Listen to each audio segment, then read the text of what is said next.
ఉల్లాకు సిరగట్టి ఉళ్ళోకి వచ్చనమ్మా చాలారి పూలు పెట్టి జాతరులు తెచ్చనమ్మా తంగేడు పూలు పెట్టి కంకాణ దూకేనమ్మా ముక్కు ముక్కెర పెట్టి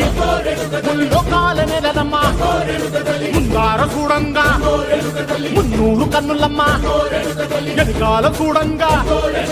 ఏనూరు కన్నులమ్మా సాధు శిస్తులంతా సాగిల బట్టరమ్మా మహారాజు రాజులంతా మొగారిల్లిరమ్మా కోరిక కోరంగా రంగులు పూసినాము ఆశలు తీరంగా ఏసాలు వేసినాము నీకన్నా పెద్ద దిక్కులో కాన ఎక్కడుంది నైవేద్యం ఎట్టంగా మా కాడ ఏమిటుంది మనలన్నీ అలకించి మన